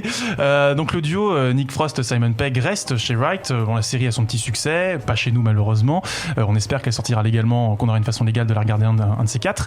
Mais tout ce beau monde se retrouve assez rapidement dans Shaun of the Dead, dont on fête les 15 ans. Et Shaun of the Dead, alors là, grosse percée du cinéma de genre au cinéma par la comédie. Ouais, alors moi je veux juste préciser un truc avant de laisser les autres embrayer sur Shaun of the Dead. Il y a un truc qu'on n'a pas précisé. Space, c'est Edgar Wright qui l'a réalisé, mais il l'a pas créé. C'est Simon Pegg et l'autre actrice, j'ai oublié son nom à chaque fois, qui joue l'autre personnage principal. Par pitié, aidez-moi. Oui. Qui joue Daisy. On va demander au chat. C'est pas grave, tu vas chercher. Et c'est eux deux qui l'ont écrit et produite en fait. Enfin, Edgar Wright n'est, on va dire, que technicien. Jessica Stevenson. Mais tout ça pour dire que l'humour de Edgar Wright cohabite parfaitement avec celui de Simon Pegg et que si on écoute souvent les bonus DVD de la trilogie Cornetto, ils font les bonus DVD ensemble tous les deux et ils se répondent l'un à l'autre dans des dialogues très très intéressants généralement. Donc effectivement c'est co-scénarisé, c'est un duo d'auteurs, en tout cas de narrateurs qui naît avec cette série. Et donc on en vient à Shaun of the Dead. C'est le premier film, c'est votre premier contact avec Wright autour du plateau ou pas du tout? Moi non, moi c'était Scott Pilgrim. Scott Pilgrim, Moi ça a été Hot Fuzz. Hot Fuzz. Moi le premier c'était Shaun of the Dead et je pense que c'est pour ça que c'est mon film d'Edgar Wright préféré et un de mes films préférés tout court. Tu l'as vu à l'époque? Je l'ai pas vu à sa sortie en salle mais je l'ai vu assez vite après. J'étais dans une période où je matais beaucoup de films de zombies et j'ai trouvé que celui-là était incroyable parce qu'il a tout, il est drôle, c'est un hommage à plein de films sans être cynique, sans être juste dans la citation et en fait c'est un film, je sais pas, j'ai dû le voir une vingtaine de fois et à chaque fois que je le vois je découvre encore des trucs ou je me remémore des trucs qui sont super et à côté desquels on peut passer. Pour ma part, moi, c'est via Hot Fuzz que j'ai découvert Edgar Wright. Puis c'était assez récent, en plus, c'était il y a 2-3 ans quand il était disponible sur Netflix. Donc maintenant, il y est plus. Il y a encore, Shaun of the Dead et le dernier pub avant la fin du monde, mais on n'a plus Hot Fuzz. Et donc c'est là que j'ai découvert et Shaun of the Dead, ça a été le deuxième. Et ça m'a juste conforté dans l'idée que je voulais découvrir absolument toute la filmographie de ce réalisateur, quoi. Alors avec Shaun of the Dead, on peut dire qu'Edgar Wright lance le grand chantier qui va être le sien pendant les années 2000, à savoir légitimer des films de genre, légitimer des styles de films qu'on ne voit plus trop au cinéma. Il y a Zack Snyder qui tente le retour du zombie vite fait, mais... Le genre zombie était quand même, comme l'a dit Marie, c'est très à la mode dans les années 2000, hein, t'as eu 28 jours plus tard et tout. Donc le film, il aurait pu passer inaperçu dans le sens qu'il sortait dans une vague de films de zombies. C'est juste que, comme l'a dit Marie, c'est une parodie qui n'est pas cynique. C'est très rare en fait. C'est-à-dire qu'il y a tellement un amour du genre que c'est pas comme les films des As ou quoi qui sont très en mode rigolard. Tu regardes Shaun of the Dead, si jamais tu comprenais pas l'humour, il y a quand même une histoire en fait, il y a quand même un vrai film de zombies qui se passe dans le DVD, quoi. Alors justement, le film de zombies c'est une romance justement, Shaun of the Dead, et ce qui est plutôt intéressant c'est de voir comment est-ce qu'un nerd va survivre à disons un truc dont il est fan pour reconquérir ses bien-aimés. Exactement, et c'est aussi intéressant de voir que Shaun of the Dead a ce type de romance, et on voit que c'est quand même un schéma chez Edgar Wright de la fameuse romance où, par exemple, même dans Scott Pilgrim, c'est un pauvre mec qui tente de séduire une nana beaucoup mieux que lui, et on voit qu'il fait des personnages masculins très terre-à-terre, très basiques, normaux, qui veulent conquérir plus inaccessible C'est un schéma qui est un peu répétitif, mais je trouve qu'il fonctionne bien sur Shaun of the Dead et que le mélange rom-com, film de zombies fonctionne bien. Le mixage, je trouve, il est vraiment parfait entre les deux genres. Donc ça annonce aussi, tu le disais, un trope qu'on va retrouver plus tard dans Scott Pilgrim. C'est peut-être aussi quelque chose qui le rend assez attachant auprès d'un certain public geek, ce côté anti-héros, un peu paumé, qui vit dans un univers très référencé et qui est un petit peu marginal aussi. C'est référencé, mais c'est pas non plus la référence gratuite pour la référence. Tu peux avoir des références visuelles, des références audio, mais on va pas te dire parce que là il y a telle ou telle chose qui est référencée. C'est jamais trop direct ou trop in your face. Alors justement, on va pas refaire le numéro qu'on avait consacré à la question de la parodie, mais qu'est-ce qui distingue la parodie d'Edgar Wright par rapport à toute la vague de l'époque où on avait eu tous les Scary Movie, etc. Il a des codes en fait, il y a des choses bien spécifiques qu'il utilise à chaque fois. Il y a déjà les références à la pop culture, il fait des références à énormément de films. On a Master of the Universe, de Deer Hunter, de French Connection, The Night of the Living Dead, du Roméo et Juliette, Bad Boy 2, Point Break, non mais c'est ça en fait, c'est la pop culture un peu de l'époque, c'est pas celle que nous on peut avoir comme référence, mais en tout cas il y a déjà ces petits clins d'œil un peu de partout. C'est la violence cartoonesque qu'il utilise un petit peu tout le temps et qui revient, donc c'est de la parodie mais qui est un petit peu plus subtile. Il y a la façon dont il utilise le montage aussi. Ça après c'est plus de la cinématographie en tant que telle que pour la parodie, mais en tout cas ça donne toujours un très très bon effet avec des transitions qui sont toujours très très bien faites, des gags qui sont fins et qui sont plus visuels que oraux en fait, que vocaux, et ça donne aussi un petit peu de magie justement. On n'a pas besoin de forcer sur le dialogue. Et en plus c'est ce qu'on disait tout à l'heure, c'est très centré sur les personnages finalement. Shaun of the Dead c'est très peu gore, t'as un plan gore et puis c'est tout. Il est bien gore quand même. Voilà, non mais sur quel que soit le film, quel que soit le genre qui s'approprie, que ce soit celui des Body Snatchers ou d'autres, finalement il va rester effectivement sur les personnages. Du coup, même si t'aimes pas le film, enfin le genre dont il est question, t'as effectivement l'histoire qui est devant toi et tu peux le regarder même si t'es pas un aficionado quoi. La parodie, ça repose sur le fait de connaître ce que tu vas parodier, donc le genre que tu vas parodier. Qu'on l'a dit, c'est un amoureux du cinéma de genre, et la vraie différence, c'est encore une fois ce que disait Marie, c'est l'absence de cynisme, dans le sens que il parodie pas que la forme, il parodie aussi le fond. Il questionne le fond du genre en soi en fait. Qu'est-ce que ce genre veut nous transmettre, et il se le pose de façon comique. Mais si tu regardes Shaun of the Dead, je pense que tous autour de la table connaissent un peu Shaun of the Dead, ça finit pas spécialement en méga happy end complètement. C'est pas dans ce genre de parodie, tu regardes un Scary Movie, très peu de personnages meurent, et quand ils meurent c'est de façon un peu comique, rigolote. Là quand ils meurent c'est déchirant des fois. Si t'es vraiment attaché au perso, il y en a ils se font éventrer, t'es en mode non. C'est une comédie c'est des comédies même d'ailleurs qui ont des moments tragiques, ou en tout cas des moments émotionnels quoi. Moi je pense qu'il prend tout ça très au sérieux en fait, parce qu'un Scary Movie, tu te marres ou pas, mais c'est fait pour se marrer en fait. Il y a aucun moment d'émotion, alors que quand il y a des personnages qui meurent dans Shaun of the Dead, t'es un peu triste parce que tu les suis dans leur parcours, et voilà. Donc c'est la sincérité je pense qu'il met dedans. Oui, puis je trouve que la mort de certains personnages aussi permet à Shaun de mûrir.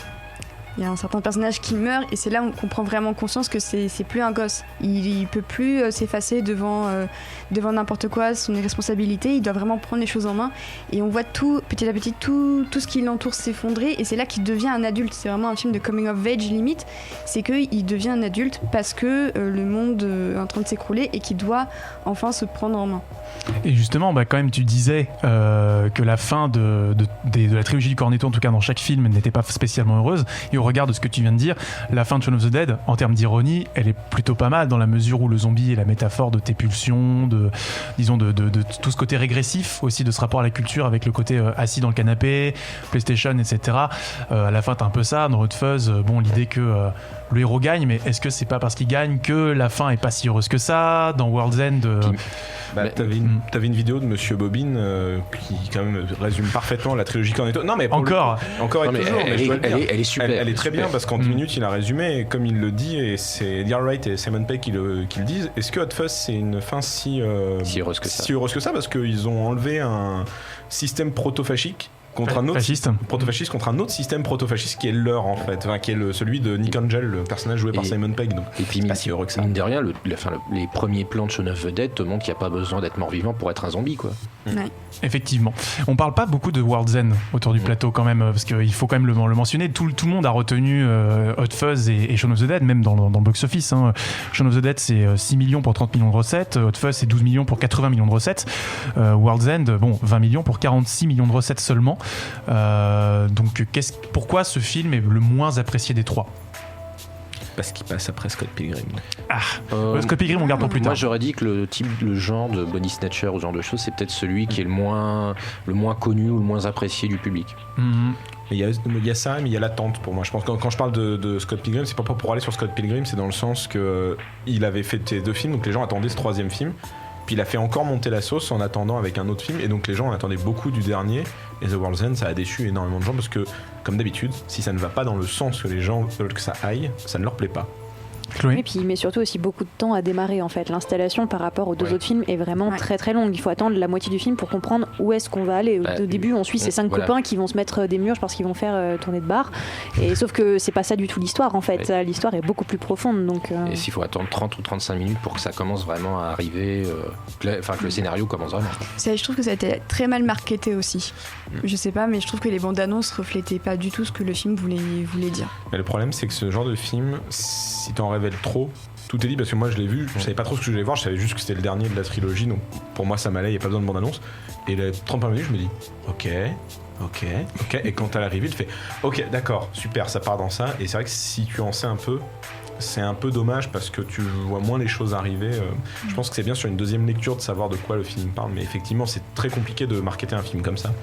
Alors que justement c'est le film qui donne toute son unicité à la trilogie sur le plan thématique, notamment le rapport de l'individu à la collectivité, et notamment la grande table rase à la fin où chacun trouve midi à sa porte, avec d'un côté plus libertarien, le côté plus consumériste, etc. Enfin il y a tout un discours sur le film de genre aussi, sur le volet politique.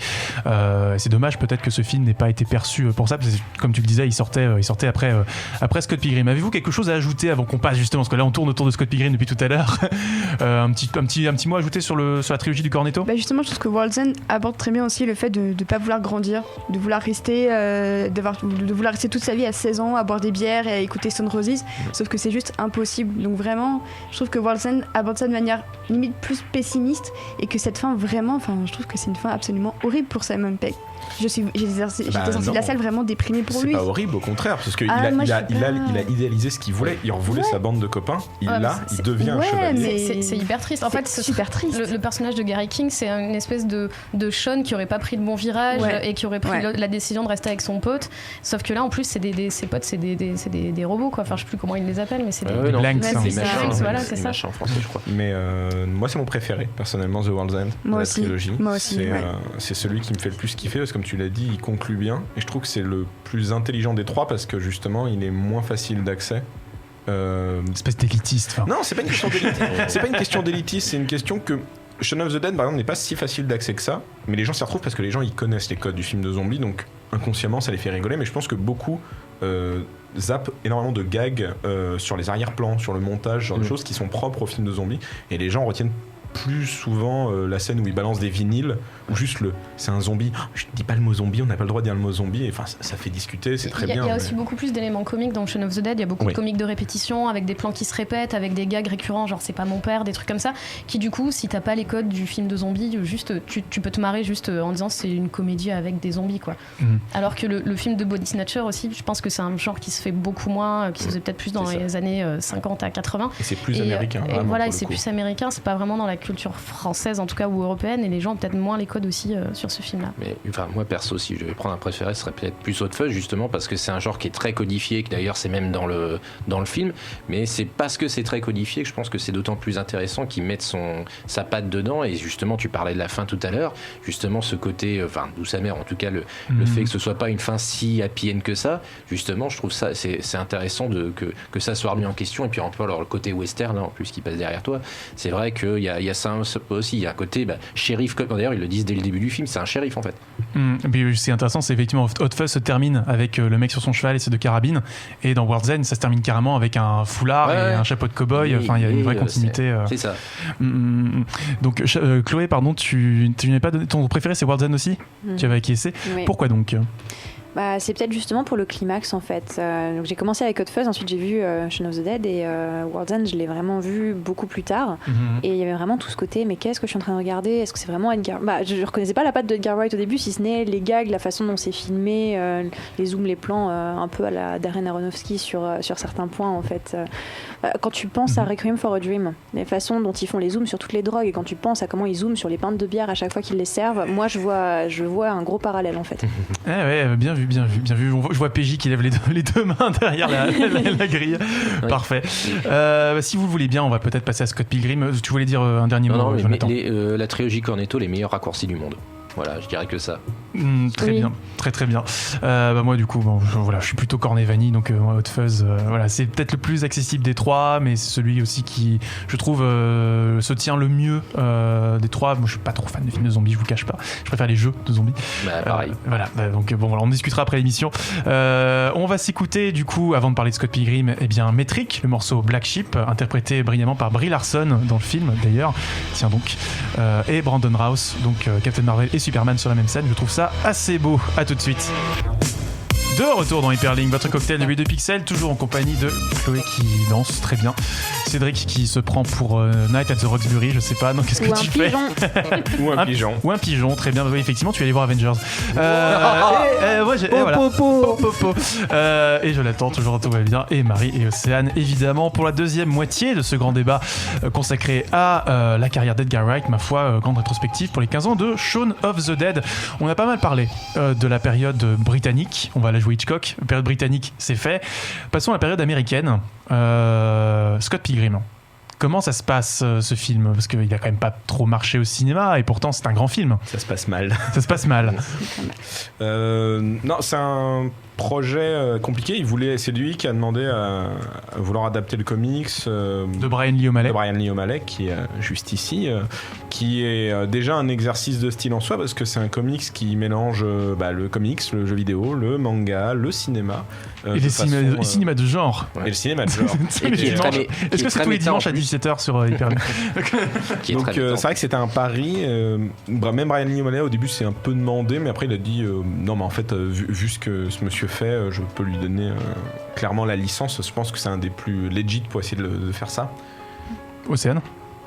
Oui. Bon, non, pardon, je finir, pardon. Je suis assez d'accord. Non, voilà, et ce qui donne un film hybride, puisque c'est un film qui parle donc de cinéma, mais aussi de jeux vidéo, de manga, de comics, qui le mélange de façon hyperlinkesque, on va dire, voilà. Oh. Ah là, c'est le film du cœur, n'est-ce pas? Du coup, on en parlait un petit peu hors plateau, mais c'est vrai qu'on n'a pas forcément défini le style d'Edgar Wright, et peut-être que ce côté hybride participe assez bien là-dedans. Déjà dans Space, on voyait fusionner des moments de jeux vidéo et des moments de vie quotidienne filmés comme on filme une série télé. Mais du coup, Scott Pilgrim, ça emprunte absolument tout, notamment dans les scènes d'action. Exactement, c'est un découpage assez incroyable, et je trouve que même au niveau des plans, il arrive à bien cutter ses scènes de combat, mais à laisser la caméra quand même respirer. C'est-à-dire que les plans, parfois, ils sont assez longs, mine de rien. Et je trouve que c'est intéressant de voir comment il mélange à la fois un montage extrêmement rapide, tout en alternant des prises qui laissent le spectateur respirer pour vraiment profiter de la chorégraphie des combats aussi. C'est ça, on en parlait hors antenne. C'est vrai que c'est un level up, justement, ce film, pour lui, ne serait-ce que pour plus tard, au niveau de sa maîtrise des scènes d'action. Parce que tu parlais de la chorégraphie, mais effectivement, c'est le montage et le fait d'avoir des plans larges, assez aérés. Finalement, c'est pas Jackie Chan, jusqu'au point de Jackie Chan, mais finalement, t'as quand même quelque chose de très lisible et qui en plus fait une bonne rupture avec tout ce qu'on avait à l'époque, à savoir le côté bourne, très cuté, très cinéma, alors qui se veut viscéral. Là, du coup, c'est beaucoup plus visuel, beaucoup plus chorégraphié. Ouais, c'est sur ce film qu'il rencontre le monteur Paul Matchley, justement, qui l'accompagnera sur World's End et sur Baby Driver. On parlera de Baby Driver tout à l'heure. Mais effectivement, ce qui est assez intéressant, et je crois qu'il le disait dans l'interview qu'il a consacrée à Panic, c'est que ce côté dans Scott Pilgrim, chaque plan doit faire avancer l'intrigue, et il n'y a pas deux plans pareils dans le film, il me semble. Ouais, en fait, quand il tourne, il a déjà tout son montage en tête. Tout est hyper. Enfin, je crois que c'est un gros contrôle fric, mais dans le bon sens du terme, en fait. Et du coup, il tourne pas du déchet, en fait. Je pense qu'il y a peu de rushs qui sont pas utilisés. Et c'est vrai que ces scènes de combat, moi, je rêverais de voir un Marvel aussi bien chorégraphié, en fait, parce que c'est hyper triste. Tous ces films où il y a des scènes de combat où juste on comprend rien. Et là, en fait, je sais pas, tu comprends tout. Donc, c'est là que tu vois qu'il y a beaucoup de films qui sont pas à la hauteur avec des budgets qui sont bien supérieurs. Chloé ? Non, et en plus de la chorégraphie, t'as vraiment tous les effets visuels très cartoon, donc t'as toutes les onomatopées, les sbras qui sont vraiment indiqués, on voit ces espèces de marques colorées qu'on voit dans les mangas ou dans les animés quand il y a un coup de poing qui est donné, voilà, les trames, c'est juste une rencontre en fait entre deux genres, entre le cinéma live et vraiment des codes qu'on a dans les comics et dans les mangas que moi j'avais jamais vu au cinéma auparavant en fait. Ouais. Ah, Speed Racer. Oui. Je ne l'avais pas vu auparavant. La différence fondamentale entre Speed Racer et Scott Pilgrim, c'est l'humour en fait. C'est que on l'a défini. Donc Edgar Wright, c'est un homme qui adore la comédie et quasiment tous ses films. Baby Driver un peu moins, mais il y en a un peu quand même, repose sur de la comédie.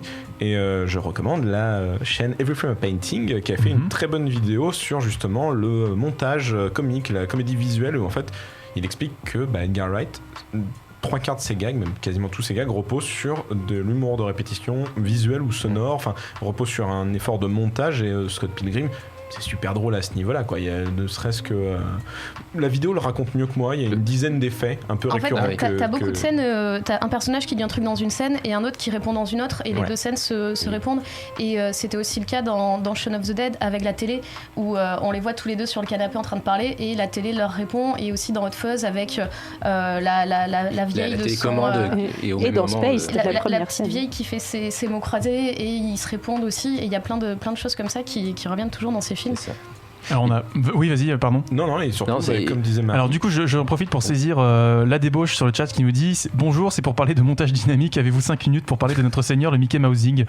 Bon, je suis pas sûr que Edgar Wright se résume au Mickey Mousing, mais pardon, Cédric, je t'ai interrompu. Non, tout simplement, comme j'ai oublié ce que je voulais dire, c'est comme disait Marie. Marie disait quelque chose de très bien et je me rappelle plus certainement. Très certainement. Vas-y, toi, Jonathan, là, pour le coup, il y a aussi tout ce qui entre et ce qui sort du champ qui est assez insolite. Et justement, on parlait de gags visuels, mais Scott Pilgrim, le moment où il sort par la fenêtre. Là, je meurs de rire à chaque fois. Moi, c'est pas possible. Voilà, moi, chaque fois, je suis plié en 4 parce que c'est exactement ça. Mais même, on en parlait dans Hot Fuzz, ce qui sort ou entre dans le cadre de manière incongrue. Enfin, tout ça, c'est un maître en la matière. Il y a beaucoup de choses qui se passent au second plan en fait et qui ne sont pas visibles forcément au premier visionnage. Moi j'avais envie de parler de la musique parce que c'est vrai qu'on n'en a pas encore parlé, mais la musique chez Edgar Wright c'est un rôle extrêmement important et je trouve que Scott Pilgrim il mélange beaucoup de choses, jeux vidéo, comics, manga et tout ça. Je trouve qu'aussi il y a une énorme part à la musique qui est super importante, que le son apporté à la BO est absolument génial et que ça contribue je trouve à l'aspect Scott a un groupe et c'est pas là juste pour faire joli, le groupe aussi a vraiment un rôle dans l'intrigue et je trouve qu'Edgar Wright s'il veut faire un film vraiment musical, pas façon Baby Driver où on entend des morceaux, mais s'il faisait un film vraiment musical, genre comédie musicale, moi je rêverais de ça quoi. Malheureusement, Steven Spielberg a Shotgun, le remake de West Side Story, donc ce sera pas lui. Mais tu fais bien de rappeler qu'effectivement, dans Scott Pilgrim, il y a un groupe, les Sex Bobons, dont tu portes le t-shirt. Jonathan, tu voulais réagir? Non, mais là, en plus, c'est vrai que de la musique, bon, c'est vrai qu'on en parlera probablement plus sur Baby Driver, mais ce qui est fort, c'est que tu as même un combat transformé en opposition dans le film. C'est génial. En mode Guitar Hero, voilà. Tout à fait. Ouais. Bon, et puis, j'ai écrit un livre dessus, mais il joue du FF4 dans un film, quoi, Scott Pilgrim. C'est pas FF2? Enfin, FF2, mais du coup, c'est notre FF4. C'est FF2 en Amérique. Très bien. Ah oui, ok, d'accord. Donc c'est FF4. Très bien. Bon, voilà. Donc c'est la meilleure bande-son du monde.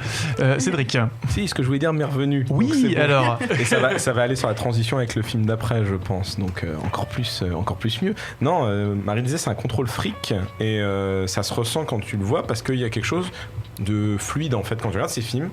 Son montage, sa mise en scène, ses gags, tu te dis, limite, c'est méga facile. Quand il le fait, ça a l'air de couler de source que le gag ne pouvait être que celui-là en fait. Et tu te dis, c'est facile à penser, mais non, pas du tout. C'est extrêmement compliqué. Ça demande un travail de préparation et de minutie du gag. Le gag, c'est sérieux. L'humour, c'est sérieux. Tous les grands cinéastes américains, même comiques américains, te le disent. Hein.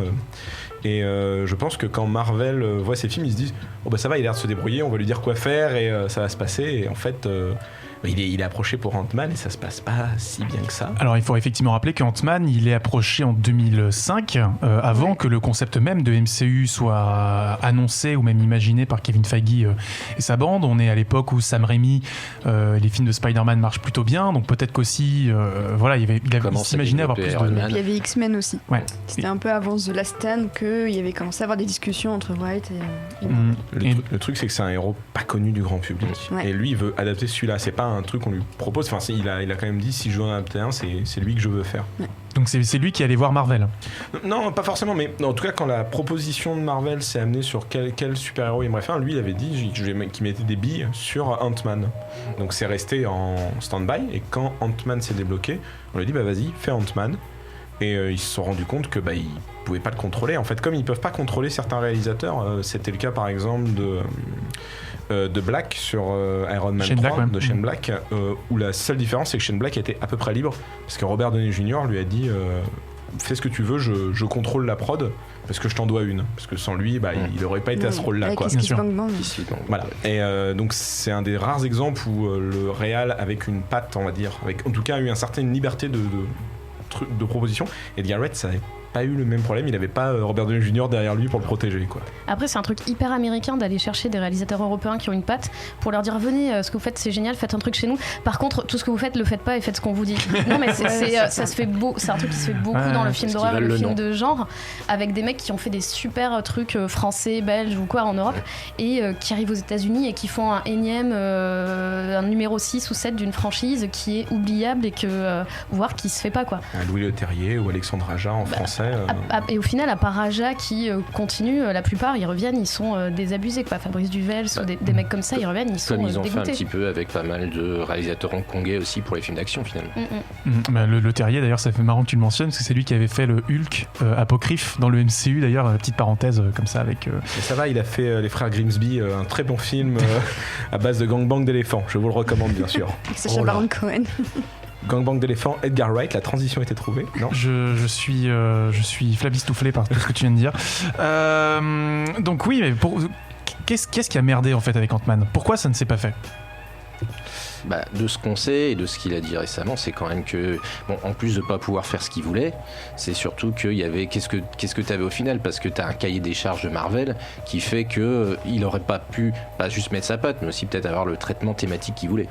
Et scénario aussi peut-être, parce qu'on s'imagine il est crédité en tant que scénariste, mais peut-être que il y avait une version du scénario où il avait plus de maîtrise sur ce qui pouvait être fait. Ça, plus forcément qu'après il faut qu'Ant-Man il aille dans le MCU, donc là c'était dans le film d'après Civil War, donc t'as toujours ce côté-là aussi qui te restreint. Et ça ne lui appartenait plus, Océane. Oui, c'est ça. Après, c'est quand même dommage parce que la moitié des acteurs du film, au moins, je pense qu'ils sont venus sur Ant-Man parce que c'était lui. Même Michael Douglas avait dit c'est juste que c'est Edgar Wright, que j'adore ce mec et je veux faire un film avec lui. Et c'est vrai qu'en plus, il avait vraiment des choix de casting assez intéressants. Paul Rudd, si on m'avait dit que Paul Rudd jouerait un super-héros, moi j'ai encore en tête le mec qui fait Mac and Me, le running gag à la télé américaine. Alors j'avais cru voir passer que c'était Joseph Gordon-Levitt à l'origine, à l'époque, avant Inception, hein. Mais je sais plus où j'avais vu circuler ça, mais c'était au tout début du projet. Mais bon. Mais ce qui est puissant, c'est que si tu regardes le film attentivement, il y a les meilleurs gags, c'est du Wright. C'est le scénario, tu vois qu'ils ont gardé les meilleurs gags, et le gag le plus connu de Ant-Man, c'est celui où son pote Michael Peña, joué par Michael Peña, raconte des trucs et en fait tout est doublé par lui. Ça c'est un gag de Edgar Wright, c'est à 100% ma main coupée, c'est lui qui l'a créé. En fait il y a eu des comparatifs de fait, qu'est-ce que Peyton Reed a apporté, qu'est-ce que Edgar Wright a apporté, et apparemment il disait que c'était Peyton Reed qui avait apporté le gag de Michael Peña, donc moi j'y crois à moitié. Je crois à moitié, moi ça sent quand même beaucoup du Wright. Mais apparemment il disait que c'était en fait Peyton Reed. En tout cas toute la séquence du casse, ça c'est sûr que c'est Wright en termes de montage et de ça. Enfin, on voit qu'ils ont quand même récupéré son travail, ils l'ont dit va-t'en, mais on garde quand même des petits papiers parce que propriété intellectuelle. Du coup, on a parlé de la séparation, du divorce peut-être entre la vision d'auteur du petit anglais qui déboule à Hollywood, mais il y a quand même la réconciliation qui vient derrière avec Baby Driver, film qui a bien marché, ma foi, il s'est rentabilisé. Oui, c'est 35 millions de budget pour 200 millions de recettes. 227, 700% rentabilisé, donc bon petit succès, on va dire. Tout va bien. Et pourtant, pas mal de fans de Wright l'apprécient pas trop ce film. Alors pourquoi est-ce qu'il divise ? Moi, je trouve qu'en fait, c'est l'histoire et je trouve que Wright n'apporte pas du tout le même soin qu'il apporte à ses personnages d'habitude. J'ai l'impression qu'il s'est focalisé vraiment sur la technique, sur le montage. Et le film à ce niveau est vraiment super. Mais il m'a manqué d'une connexion avec les personnages, alors que là, pareil pour Shaun of the Dead, même Scott Pilgrim, j'avais un attachement, de l'empathie. J'ai eu beaucoup plus de mal à l'obtenir avec Baby Driver, parce que j'ai l'impression que White s'est regardé dans un miroir en disant faut que je donne tout niveau technique, faut que ce soit le film ultime. Et j'ai l'impression qu'il se regarde un tout petit peu trop dans la glace sur ce film, là où je trouve qu'il fait preuve d'un petit peu plus d'humilité sur ses précédents films. Je pense qu'il y a beaucoup de gens qui le voient comme un pur exercice de style. Ouais. Et ce qui est pas faux, parce que le film est dingue, avec tout est millimétré, tout est calé sur la musique, et quand on l'a reçu pour la masterclass, pour l'avant-première, il nous disait que c'est un film auquel il pensait depuis 20 ans, et en gros l'idée c'était la scène sur le morceau de Queen qu'on écoutait tout à l'heure, sur laquelle il tape des zombies, c'était l'idée de faire un film entier sur ça en fait, et du coup c'est vrai que les personnages sont peut-être un peu moins développés, mais moi je trouve que quand même le casting est toujours dingue, les seconds rôles sont toujours je trouve que ils sont moi j'ai un petit attachement pour les méchants du film aussi, et je sais pas, moi je trouve que la première fois que je l'ai vu j'étais assez surprise, mais bon j'ai quand même aimé, mais c'est vrai que j'étais un peu désarçonnée parce que voilà, je m'attendais plus à retrouver ce que j'avais vu sur ses précédents films, mais je trouve que c'est un peu peut-être un peu alors beaucoup de gens qui disent que c'est son film somme, je sais pas si on va jusque là, mais c'est beaucoup de choses qu'il avait tenté et qu'il avait amorcé dans d'autres films qui se retrouvent là-dedans. Et je pense que c'était aussi, on parlait de Ant-Man tout à l'heure, c'est aussi un moyen de retrouver le contrôle sur son travail, puisque là vraiment il maîtrise tout, il contrôle tout du début à la fin, alors que voilà, visiblement chez Marvel il pouvait pas contrôler grand chose, en tout cas c'est pour ça qu'il est parti, et c'est un peu moi je vois ça comme sa revanche sur un projet qui lui tenait à cœur depuis 20 ans quoi. Une belle revanche, Jonathan. C'est vrai que tu le disais tout à l'heure, finalement dans ce film là la comédie elle passe au second plan voire au troisième plan, et moi j'ai plutôt apprécié aussi niveau des personnages. Et c'est vrai que là par contre du coup comme les personnages sont un peu en retrait et l'humour aussi, c'est vrai que c'est ce que vous disiez, c'est la technique qui passe au premier plan, et c'est vrai que c'est pas ça d'habitude chez Edgar Wright, et ça se rapproche peut-être plus de ses références à lui plutôt que d'un truc, j'allais dire pas personnel, mais finalement c'est très sans être Mathieu, c'est vrai qu'on regarde beaucoup plus justement le côté musical, parce que finalement il a toujours été très mélomane, voilà, c'est ça. Mickey Mousing hurle la débauche sur le chat toujours. Très mélomane, mais là c'est même limite plus intéressant au niveau musical que, pas au niveau filmique, mais en tout cas c'est l'intérêt se porte plus sur ça quoi. Disons, il avait sécurisé à peu près 35 morceaux en amont avant même d'écrire le script. D'accord. Pour avoir justement les morceaux qu'il voulait pour ensuite écrire les histoires autour, donc plutôt plus proche du vidéoclip. Ouais. Chloé. Moi je voulais dire aussi qu'autant dans Scott Pilgrim ça s'est peut-être pas trop ressenti parce que c'est centré sur des ados, donc on n'aurait pas pu non plus reprendre le casting avec lequel il avait l'habitude de travailler, mais c'est vrai qu'Edgar Wright on l'associe beaucoup aussi au duo Nick Frost et Simon Pegg. Ouais. Et il y a plein d'acteurs avec lesquels il est super copain, avec lesquels il travaille tout le temps, qui sont tout le temps récurrents, qui font des apparitions dans tous ses films. Martin Freeman, oui, je sais plus qui d'autre. Il y en a pas mal, après c'est des noms britanniques plus ou moins connus, mais en tout cas on retrouve toujours plus ou moins les mêmes têtes, et ça nous fait des petits clins d'œil, et là on se retrouve avec un casting à l'américaine, et puis pas des moindres, parce qu'on a quand même des grands noms. Jamie Foxx, Kevin Spacey, voilà, John Hamm en tête d'affiche, et donc ça change complètement en fait. Mais c'était le cas sur Scott Pilgrim aussi pour le coup, le casting américain. Plus que anglais. Il est vrai, mais non, mais c'est juste que moi j'ai moins vu le contraste, parce que forcément Scott Pilgrim on est plus sur des ados, donc forcément il allait pas utiliser les acteurs avec qui il travaillait habituellement, ou alors ça aurait pu faire quelque chose d'assez particulier, expérimental limite. Mais là, oui, voilà, on sent qu'on s'éloigne en fait de ce Edgar Wright qu'on connaît à travers sa trilogie des Cornetto et même de sa période très britannique avant cela. Et peut-être qu'effectivement, quand on voit la fin de World's End, c'est un film quand même très furieux contre lui-même aussi, il y a ce côté très mais moi j'avais des illusions quand j'étais petit, machin, peut-être aussi ça referme sa période britannique, et que voilà, il se dit j'ai essayé d'apporter mon côté britannique chez les Américains, j'ai pas réussi, donc je vais garder ma technique et donner aux Américains ce qu'ils veulent voir. C'est peut-être aussi comme ça qu'il a abordé le film. Oui. Après moi, je pense aussi qu'il a des influences sur le cinéma qui lui viennent de partout. Il parlait beaucoup de Walter Hill comme influence de ce film-là. C'est aussi le film de bagnole, c'est un film qui est souvent américain aussi, et du coup c'est pas aberrant de le voir sur ce genre de film avec ce casting là. Mot de la fin pour Océane, je suis désolé, l'heure tourne. Non, c'est vrai que pour moi Baby Driver ça a été une semi-déception. Je trouve qu'il y a des très très bons morceaux en fait, mais je trouve qu'en tant que film il y a des trucs qui collent pas et je trouve que... Enfin, je suis un petit peu amère par rapport à Sim, c'est pour ça que j'espère vraiment que son prochain, il revient en Angleterre, il revient aux bases, j'espère vraiment que celui-là va sonner un retour en bonne et due forme sur le continent. Après, il y a 3 projets là normalement. C'est ça, bon là effectivement tu fais la transition à ma place, mais effectivement qu'est-ce qu'on peut attendre ? Non mais justement, merci, qu'est-ce qu'on peut attendre d'Edgar Wright et ce sera le point final de... Ouais. Alors, n'hésitez pas à me compléter si jamais j'oublie des éléments, mais à ton grand dame, un Baby Driver 2, dont le scénario aurait, semblerait-il déjà, la première ébauche du scénario aurait été écrite. On a donc le film que tu évoquais, un thriller horreur psychologique avec un personnage féminin pour la première fois de sa carrière. Pour la première fois de sa carrière, qui serait tourné dans Londres, dans lequel il a vécu à Soho. C'est son quartier préféré de Londres. Voilà. C'est vrai qu'il en parle beaucoup à chaque fois, donc il va vraiment revenir chez lui limite, vraiment Daddy's Home. Il le disait pour Shaun of the Dead, Hot Fuzz, il a tourné dans des endroits justement dans lesquels il avait vécu, il avait envie de reprendre ça. Il semblerait que le tournage commence cet été, c'est des rumeurs, rien n'est confirmé. Avec Anya Taylor-Joy en lead. Mais donc pour le moment on n'en sait pas trop plus, et il semblerait qu'il travaille aussi sur un documentaire sur le groupe de musique The Sparks. Un excellent groupe que je recommande à tout le monde. Très bien, effectivement, je ne connais pas, donc j'aurai l'occasion de découvrir. Un petit projet que vous aimeriez voir entre les mains d'Edgar Wright, là, comme ça, allez-y, c'est le moment. Moi, j'aimerais bien le voir refaire des clips, juste des clips de groupe, parce que Baby Driver, donc à la base, il avait fait un clip au début des années 2000 d'un groupe qui s'appelle Mint Royal, je crois, et le pitch du clip, c'était Baby Driver. En fait, c'est la scène d'ouverture de Baby Driver avec un mec qui écoute de la musique, qui a un morceau qui dure 3 minutes, le temps que les mecs fassent le braquage, et du coup, c'était aussi un peu de là que Baby Driver venait. Et du coup, moi, j'aimerais bien le revoir faire des clips. Ok, très bien. Pas d'autres attentes autour du plateau. Cédric, moi, vas-y. Une de ses grosses influences, il en parle très rarement, mais beaucoup de films de ce monsieur que je vais dire en 2 secondes font partie de sa filmo préférée. C'est Kurosawa. Il adore Akira Kurosawa, il y a beaucoup de films d'Akira Kurosawa qui sont de ses préférés. Donc un film de samouraï, j'aimerais bien le voir faire un film de samouraï, ça serait assez fameux pour moi. Parce que je pense qu'il l'aborde en plus thématiquement dans pas mal de films, dans la manière dont les personnages se battent ou tiennent des fois leurs armes. Voilà, Scott Pilgrim entre autres, mais voilà.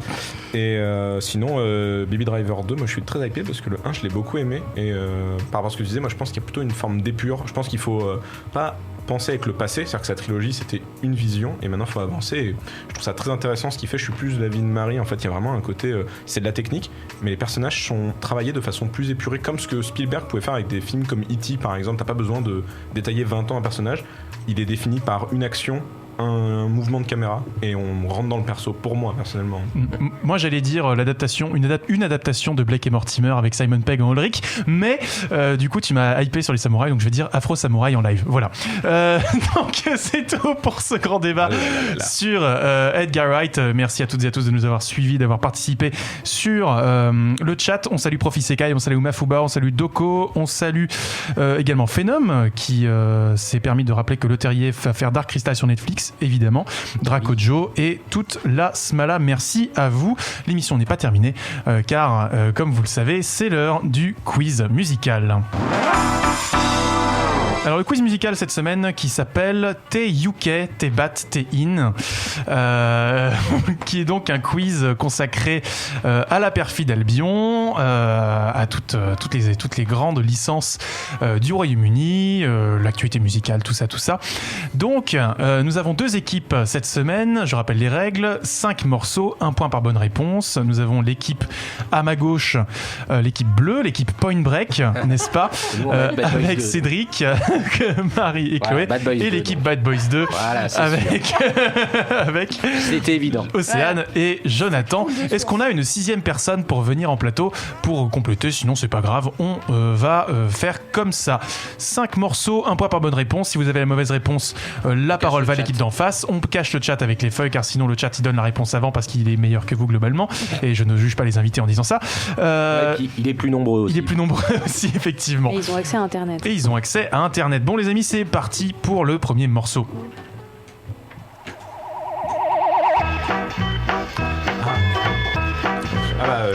Shaun of the Dead, bien vu. Ah, on dit le titre du film. On dit le titre du film, tout à fait. Il fallait dire le groupe. Ah non. Ah non. C'est Shaun of the Dead. Non, vous dites vraiment d'où ça vient. Du film, du jeu vidéo, de l'œuvre qui est concernée. Donc l'équipe Point Break, 1 point. Il s'agit du morceau The Blue Wrath par iMonster, sorti sur l'album Never Out of Raven en 2002 et utilisé dans Shaun of the Dead, en 2004. 1-0 pour l'équipe Point Break, deuxième morceau. Doctor Who, bien vu. je m'y attendais. Bah oui, évidemment. Là, évidemment, Tein, j'ai envie de dire, Doctor Who, grosse saga britannique, composée par Murray Gold, ce thème-là. C'est quelle série celui-là C'est quelle saison? J'aurais dit Je mets un deuxième point en jeu. Mais... Attends, il y a eu une demi-seconde de note quand même. Moi, je crois savoir. J'aurais dit 5. La 5, oui, bien, voilà. Donc, non, mais je donne pas le point.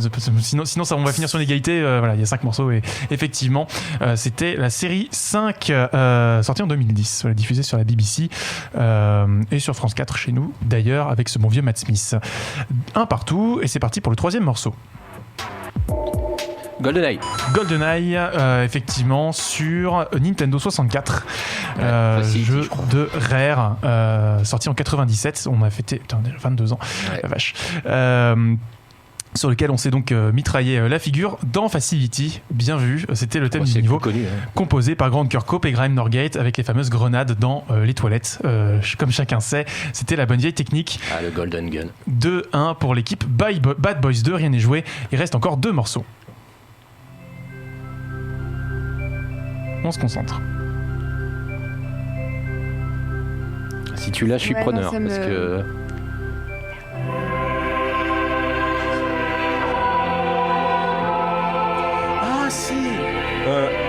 Mr Bean. Oui.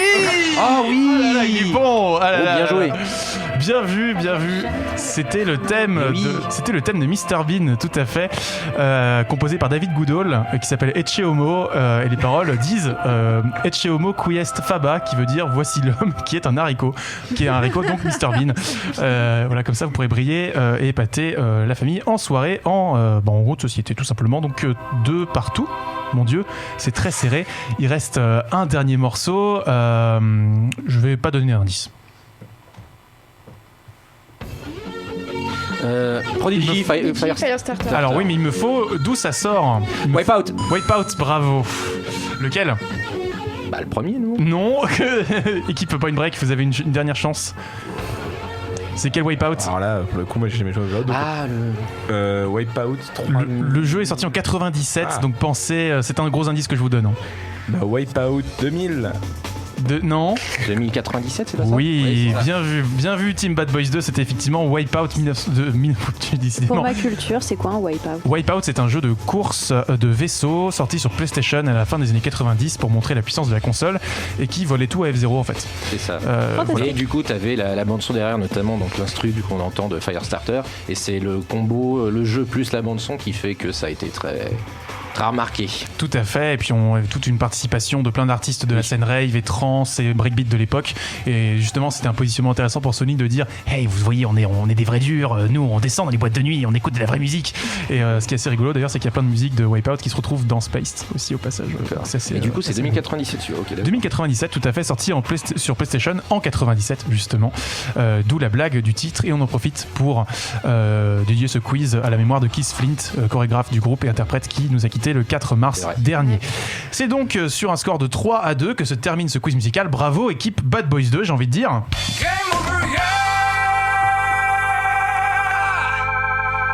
C'est l'heure de recommandations les amis, en avez-vous?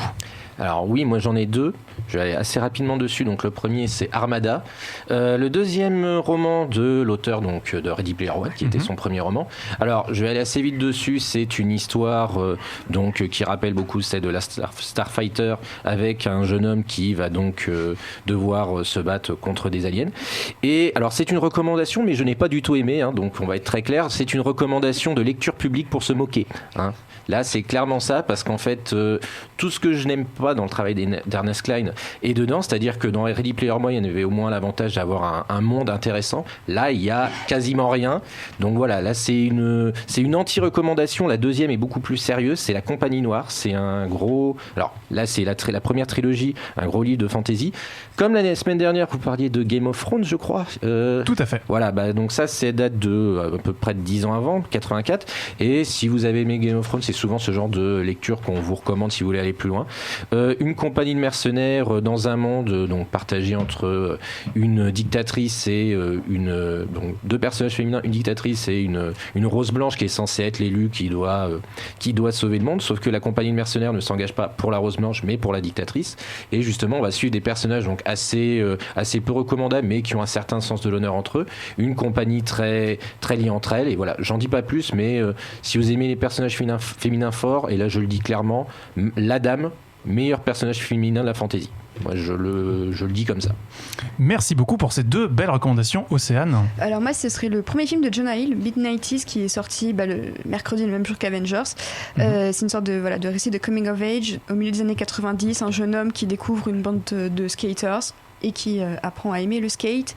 C'est vraiment très beau, c'est très mélancolique, le dispositif est assez minimaliste, mais c'est une très belle histoire. La bande-son est composée entre autres par Trent Reznor et Atticus Ross, avec 4 très beaux morceaux.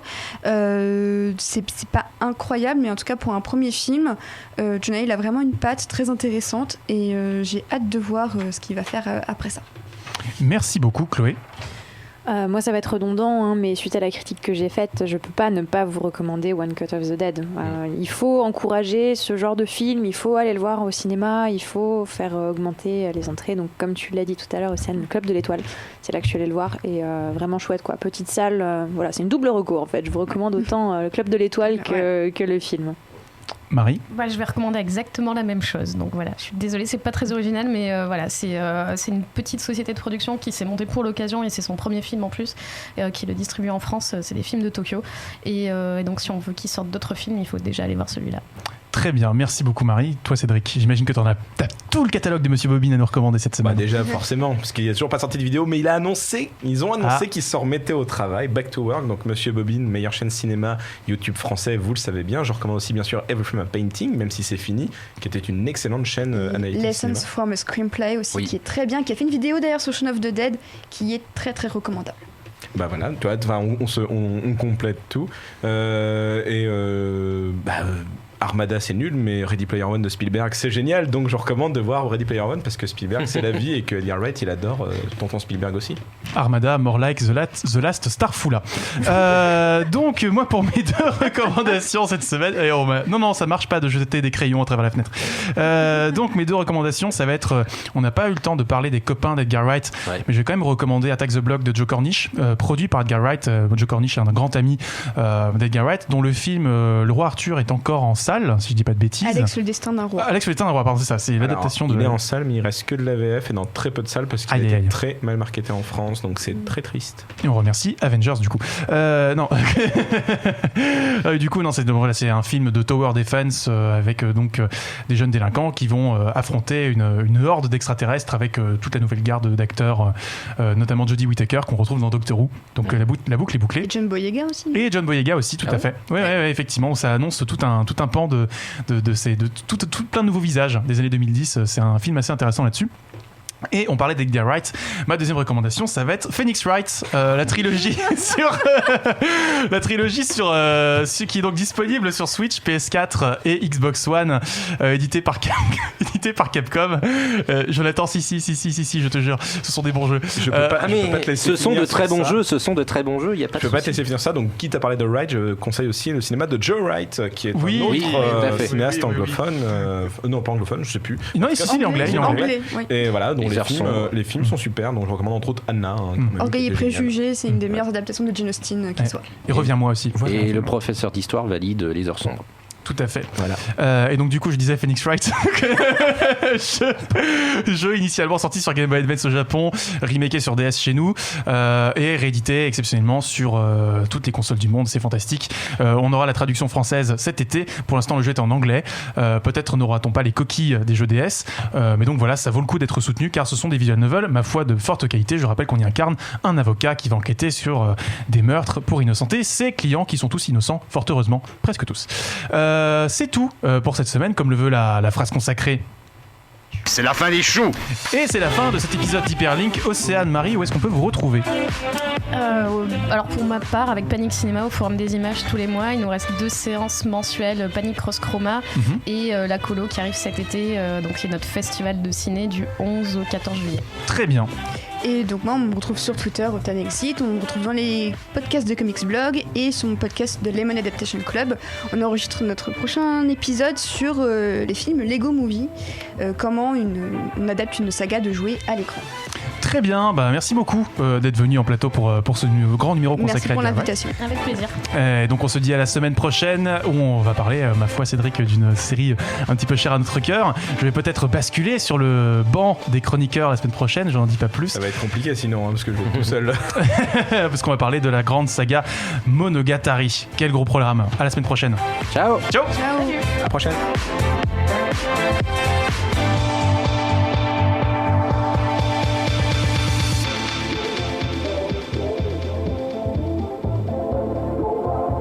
Jeux vidéo, BD, manga, séries et cinéma de genre. L'actu Pop & Geek, c'est dans Hyperlink. Votre cocktail de bulles et de pixels. Avec Karel et son équipe, tous les dimanches à 16h, en direct sur VL.